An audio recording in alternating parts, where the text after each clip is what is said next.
Should she stay or should she go? Okay. Yeah, Martha Rinaldi. Rinaldi. Should you stay or should you go? I was thinking that song too. When I wrote the song. Yeah, I know. That's what I thought about. I was like, Cool, guys. Well, let's get started. Tanya, do you mind saying the opening prayer? Sure. Be happy to.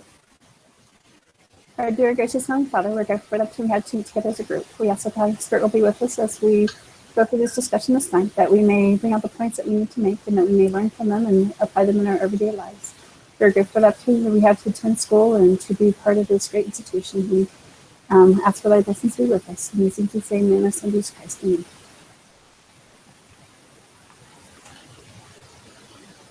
All right, thank you, Tanya. All right, so I'm group leader this week. I'm just going to paraphrase what happened in this case. So correct me if I miss anything. I'm not going to be offended or anything like that. So from what I understood from this case, Rinaldi or Martha was somebody that graduated from, graduated with her MBA and while she was in school, she had an internship with Deep Dive Pizza. And at Deep Dive Pizza, it seemed like the CEO really loved her and loved her work and wanted her to work for them.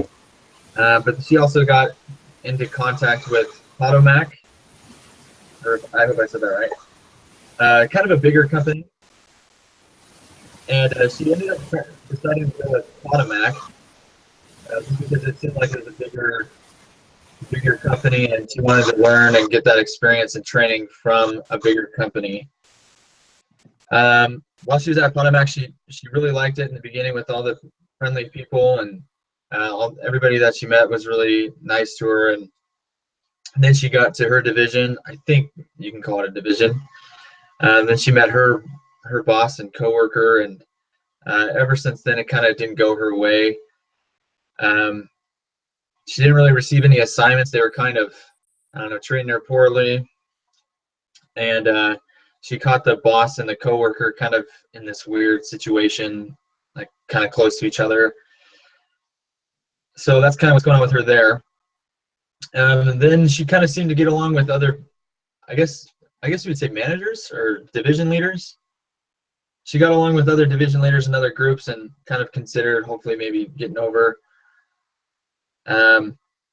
She was assigned a task on return on investments, I think it was, and she did a really good job at that. The person that asked her to do it was really proud of her and really excited for her work, but her boss, Paulette or Natalie, didn't show her any kind of love or give her any kind of attaboys to her. And now she's just trying to decide what to do. It seems like she still has a good reputation with Deep Dive Pizza, but now she's just trying to understand what should be her next step. If she should stay with Potomac, with the big company, and gain that experience that she was hoping to get, so kind of just stick it out with the managers or her current position, or try to get to another position by transfer, or go to Deep Dive Pizza. So that is, did I miss anything? I think you got it pretty well covered. Cody's back. Cool. Well, if I missed something, feel free to add it to it. But I'm going to read the first question that I see here. And did Rinaldi get into this mess? Say that again. I think if you guys can hear me, I think she had this promise, this thought of this rosy environment with the large corporation. It's almost as if, and I understand her reasoning, she was worried and concerned about the Deep Dive Pizza place of not being able to sustain itself through economic challenges, but yet she had an audience. She had some successes. It was on its way up. There were some challenges with it. I think it would have been a little bit harder for her to make a name for herself, to be successful and really go through the ranks with this large corporate machine. as opposed to having some opportunity with Deep Dive Pizza. I think that was a miss. I understand where she's coming from. Maybe the warm weather drove it, the big company, the established company. I get that, but really proving herself in an up and coming kind of entrepreneurial, I think would go a lot further for her resume and whatnot. So just some thoughts. I thought about that too. She kind of got spoiled with the pizza place and how they treated her and worked with her. Here's something I didn't understand is if the pizza place saw what she could and couldn't do, they knew she was a fresh graduate and they still offered her this position. What made her think that they wanted her to necessarily have more experience that she couldn't get while working with the pizza place? Like, obviously they don't care that she's limited. Yeah, and what was great about the Deep Dive Pizza is it was a young up and coming, it was a young side. So I think her biggest concerns were the fact that she was worried about long-term longevity with the company. I think that was her challenge. I don't necessarily know that she was limited there, but maybe I was wrong. Maybe I missed that point. Well, no, sorry, that's not what I meant. But she felt like she was limited in her knowledge, and she had wanted to go to this other company to get more experience. But obviously, they wanted her even with the experience she did have. So I'm just not sure where she felt that was necessary, especially where she took a pay cut to get it, and now she's $15,000 too. Yeah, that'd be nice money to have. Yeah, I understood her justifications, but I mean, when she was kind of going through the pros and cons, I'm sitting here going, I don't know if I would have made that decision. I think I would have stayed with the Deep Dive Pizza because, I mean, she knew what she was getting. I guess people always think it's greener on the other side of the hill, and you don't know what you have. You're taking a pay cut. Yeah, it's a bigger company, a little bit more prestigious, but who's to say she couldn't make a name for herself, especially being over a whole group or department. I can't remember what it was she was going to be for Deep Dive. She couldn't do the same there. So.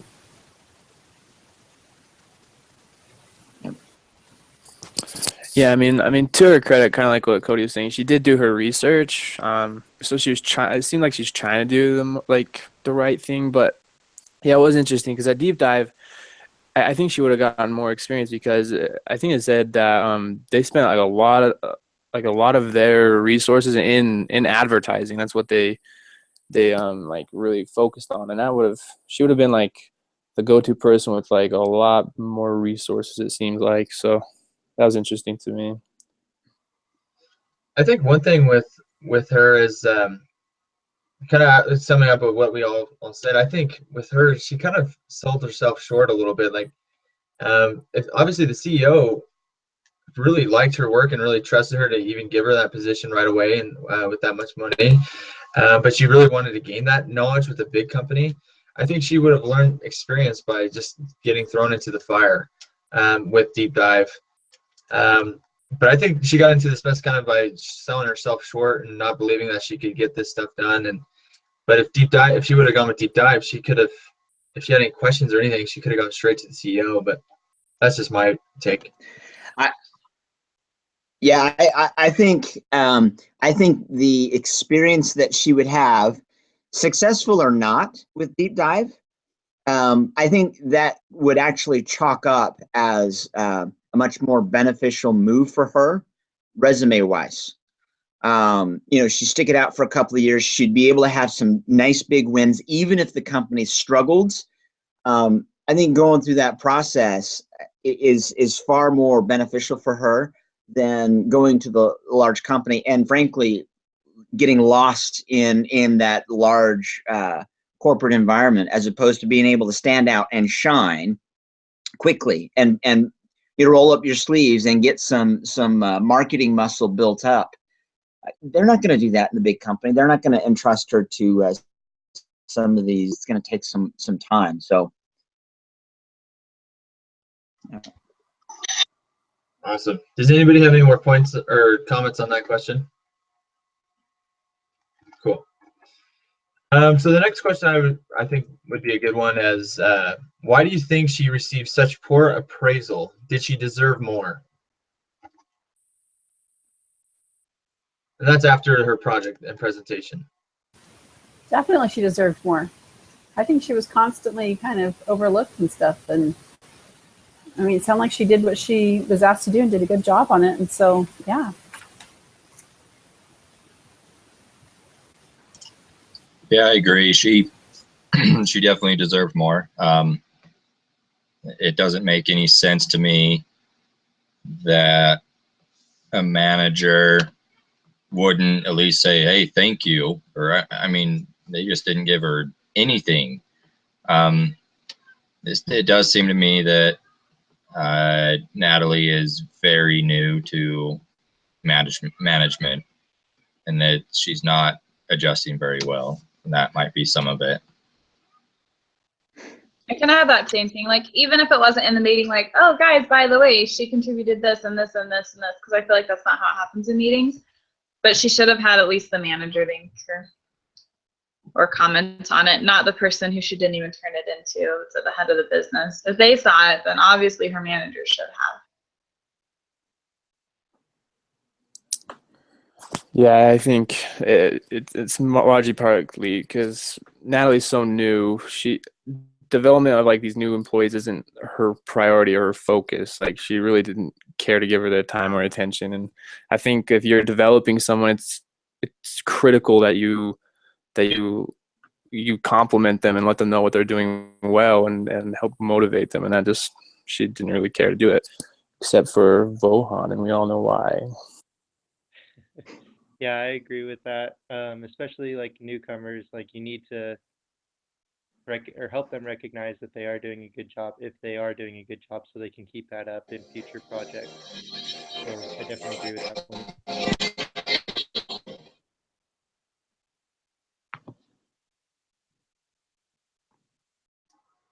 All right.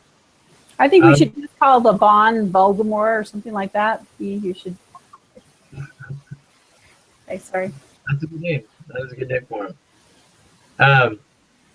So in Rinaldi's or Martha's current situation, it doesn't seem like she has much, I guess, say, especially to her boss, Foliet. So the next question would be, what are Rinaldi's sources of power at Potomac? I think one of them, I mean, we've had, what's the manager's name, like the head person? Natalie Follett. No. Like, if you look, Bautista. yeah, her. She's talked to Natalie in the elevator, and she's sent her a couple of emails and is communicating with her. So a lot of mine talked about jumping over Natalie, which I know Natalie would have a fit. But obviously, talking to Natalie isn't doing anything. So I think one of her greatest tools is that the head lady is willing to talk to her and is asking her how things are going.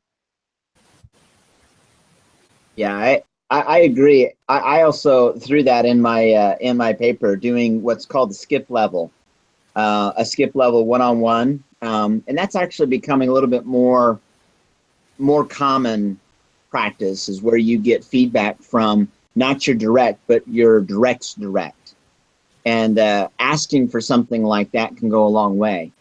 You've got to do it politically correct. I mean, you've got to be careful not to step on toes, but that would be one element that I don't think she's tapped into. So what would be the cons to doing that?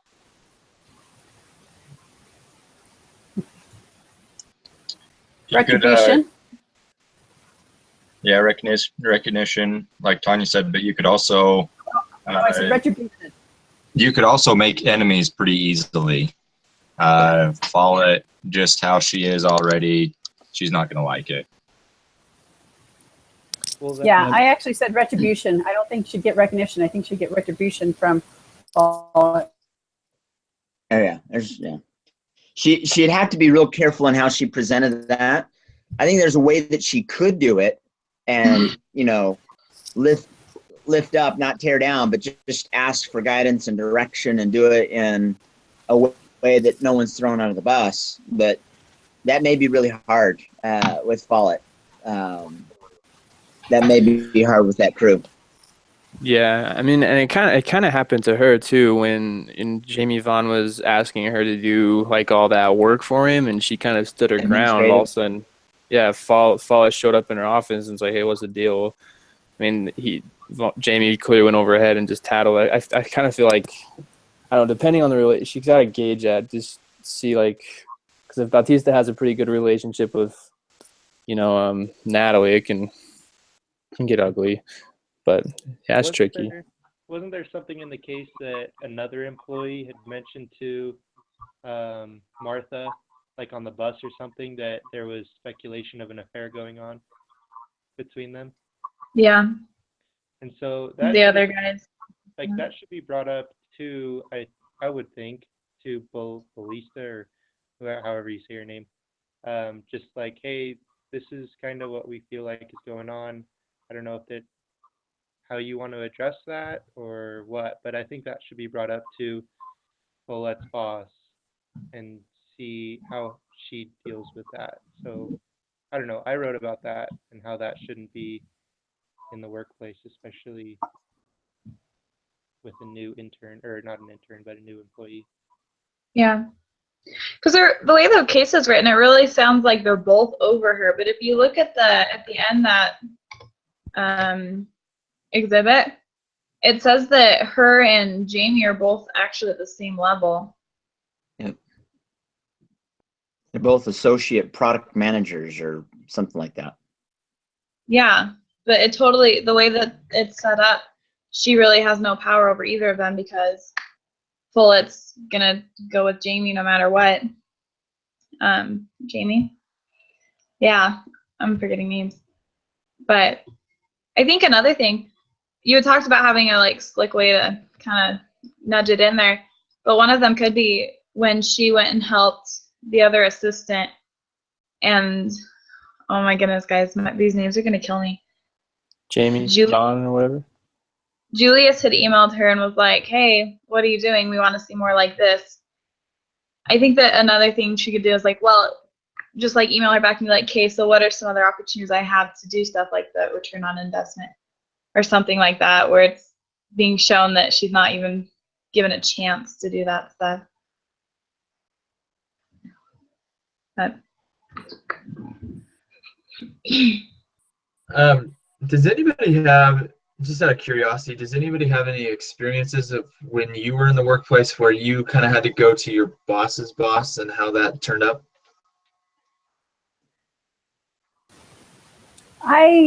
Not personally, but I know that I had a person in my team who went above my boss and went straight to our director, and she was basically blackballed, and within about 3 weeks she was off of our team because, again, the retribution thing where,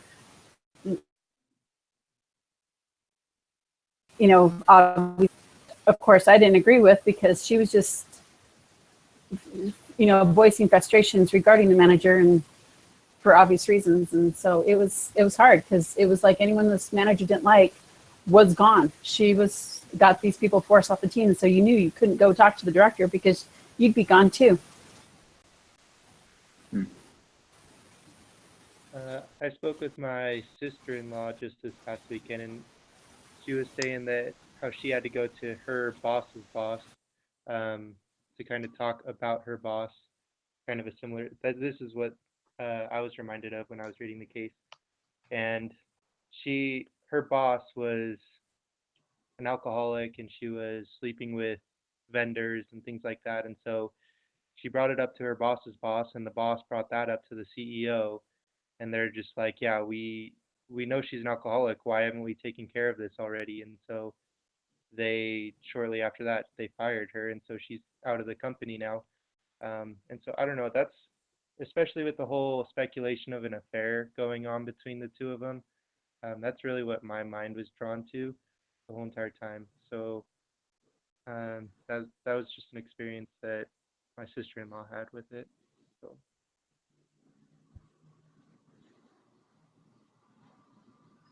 For me personally, my experience wasn't to that extreme, but where I'm working now, so at one point, I was working for a manager that he was a really good guy, but at the time he was kind of starting to get lazy and started watching like sports on the clock, and our performances were going down, and he kept telling us to be, I guess he was kind of just being hypocritical. He'd tell us to do one thing, but he wouldn't do it. Anyway, so like I went to his boss and kind of told him a little bit about it, because it started to be really frustrating, especially because our team was having success, but then he was getting all the praise because he was our boss. It was kind of frustrating as teammates, because we're just like, well, he's not doing anything to help us. So we went to his boss, and word got out that it was me that went to the boss, and after that, like, it was pretty rough. Like, I wanted to quit my job for a while, but I don't know. I guess like Martha, like, I can relate, because I would be nervous that I would have to, if I had to do this again, I'd be nervous that I would cause problems again and cause awkwardness. But at the same time, you have to say it, But at the end of my story, he ended up getting transferred to another branch, and ever since then, it's been smooth, like nice and smooth. But yeah, definitely know how she's feeling in this situation. Obviously, not to the extreme where she witnesses them kind of being close to each other, but not a fun experience. So, anybody else have any like experiences they would like to share?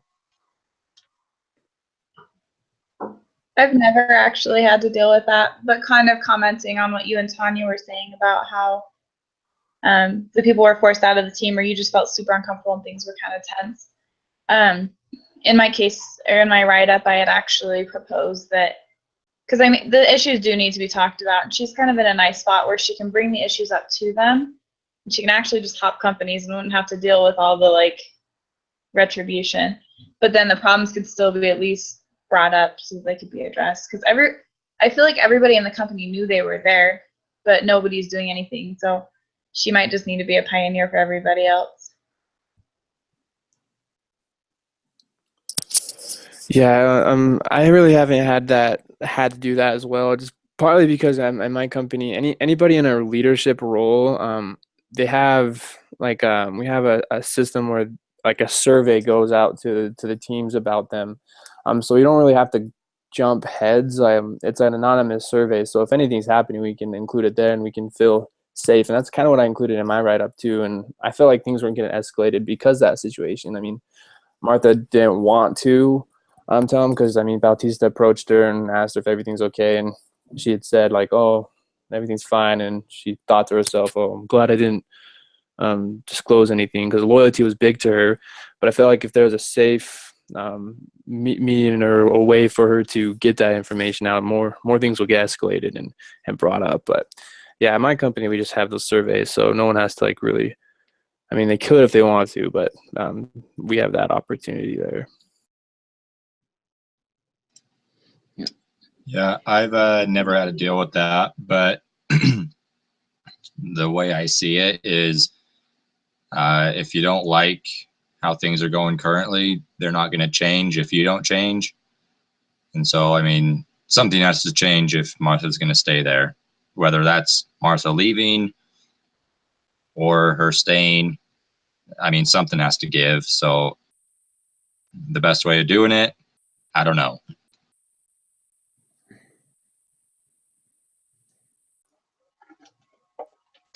Awesome. So I'm just reading this question right here, and I think this would be a good one. We obviously know that she's kind of in a situation where it's not the ideal spot, and that she's kind of in a critical moment. What are the critical? I'm sorry, where is it? Oh, what could she have done differently to avoid the current situation she is in? Stayed with Deep Dive Pizza. Yeah, I Yep. take the other girl. I think a big one is she just kept letting it happen, and you find this a lot in like oppressive situations where they let something go, and then the next time it's a little bit bigger and it's a little bit bigger, and it just keeps building until she is stuck in this place. Because I know she had said something or done something about it the first day when they were like, well, we don't really have anything for you to do, so just, read this packet. If she had kind of stomped on that and spoken up, then this obviously wouldn't be a problem now because they would know that she would talk about it. But I feel like she's showing them that she won't, so they feel like they can treat her even worse. Yeah, that's probably where the administrative task came, because they figured, well, she's not doing much here, so we can load this other stuff on her. I agree. I think had she been vocal earlier, it would have been a little easier throughout the process.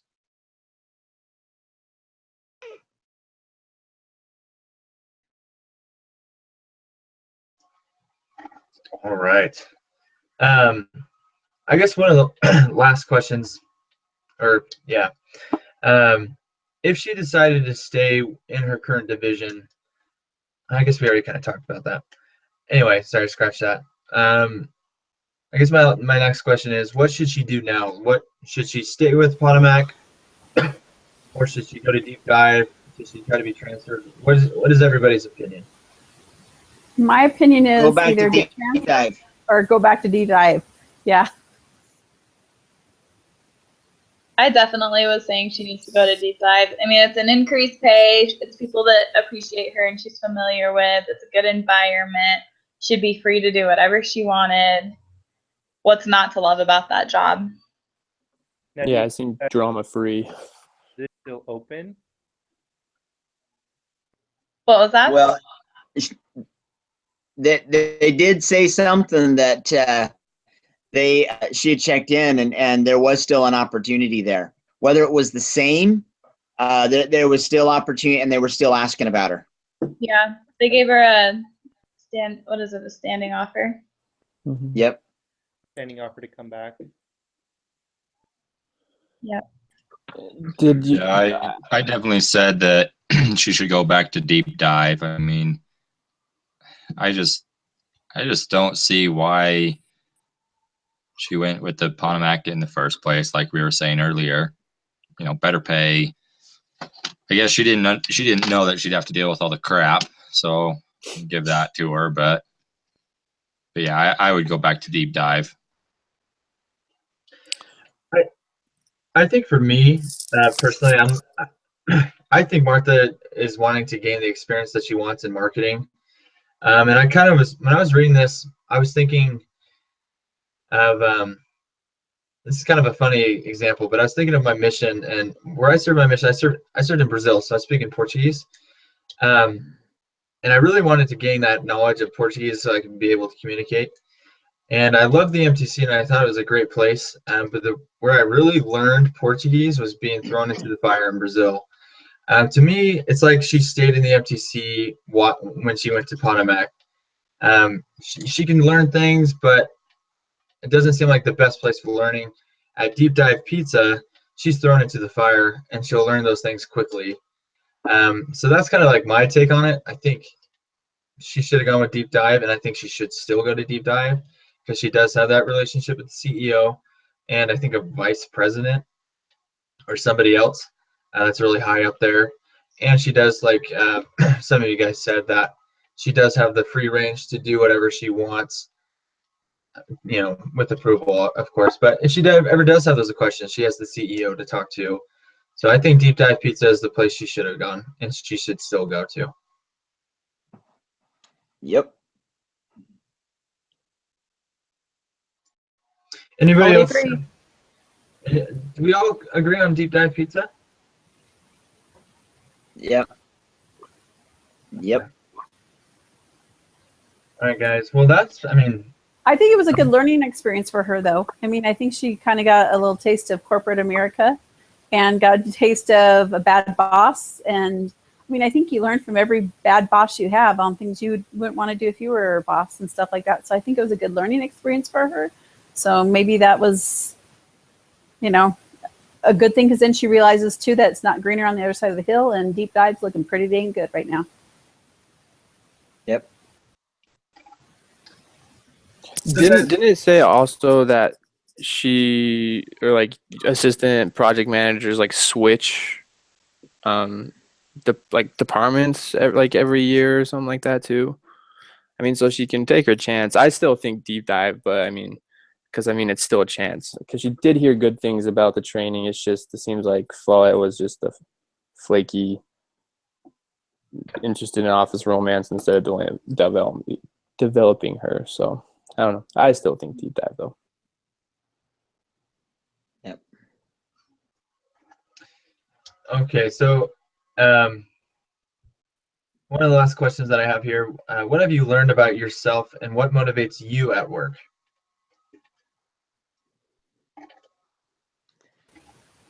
I think a boss who trusts me, a boss who doesn't micromanage me, a boss who is confident in my work and encourages me to grow, helps me, and who's always there for me.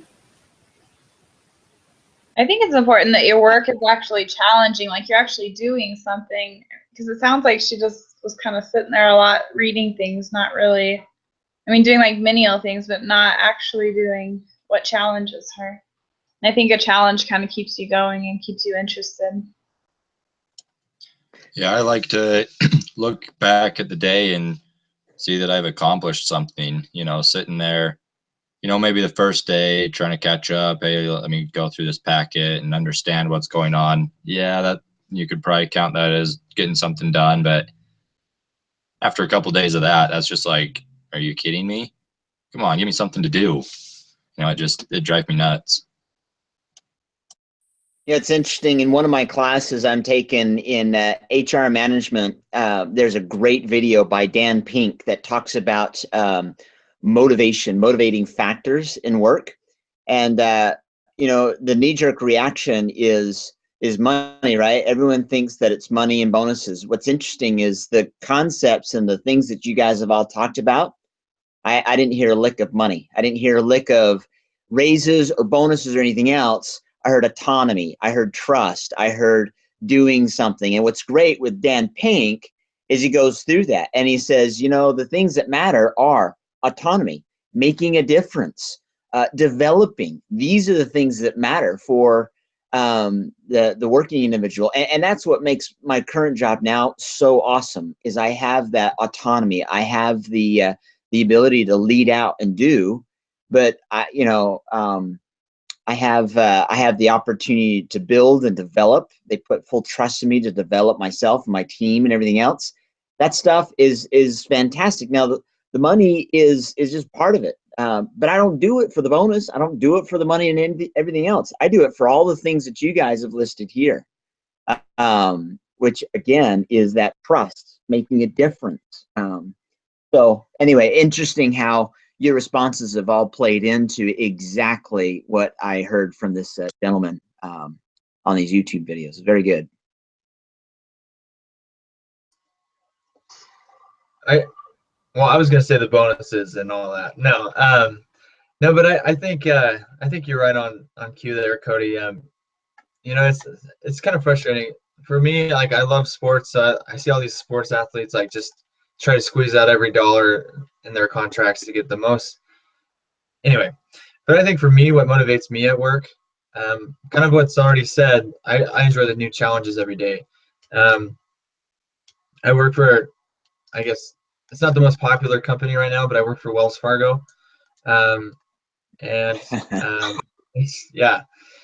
And I'm a personal banker, and it's really fun because there's new challenges every day, and I learn something new every day about something. And I think that's my biggest motivation is that I have the opportunity to just really just learn something and apply it in my daily life because it's the finance field. So, I see people with mortgages or loans and all that stuff, and then all of a sudden I have to deal with all that, and it's just interesting to see how work applies to my real life. But anyway, anybody else have a thought on that? What motivates them to work?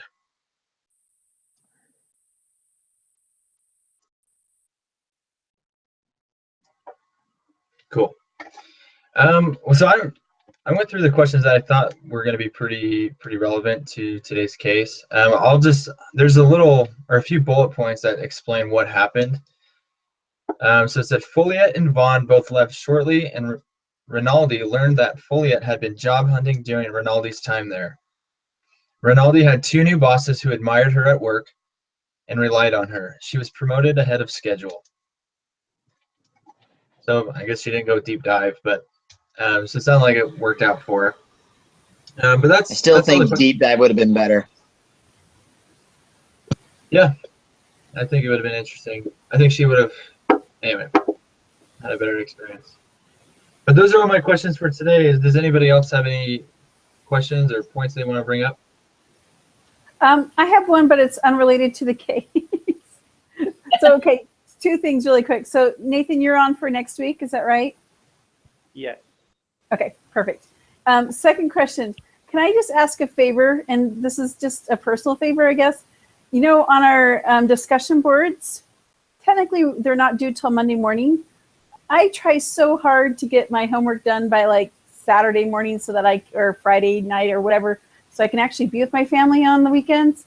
But it's like no one's posting until like Sunday or Monday. And I'm like, oh, if anyone wants to post early, I know Cody, you normally do, but that would sure be helpful so we could get our couple of replies back. Yeah, I'm with you, Tanya. That's I'm with something you that there too. I'll do better at that. Yeah, I haven't been the best at it for quite a while, so I'll definitely work on it for you. Yeah, because you're a short timer, Garrett. What do you mean a short timer? Did I miss something last week? He's done. This is his last semester. He's out. It was supposed to be I'm mine, but I done. dropped a couple classes. I couldn't take it all, so good for you, Garrett. Cool. Well, thanks, guys. That's it for me. So if nobody else has any comments or questions, I think we're good to go. Great. Thank Thanks, you. guys. Have a good night. Okay, thanks everyone. Night. Thanks, guys.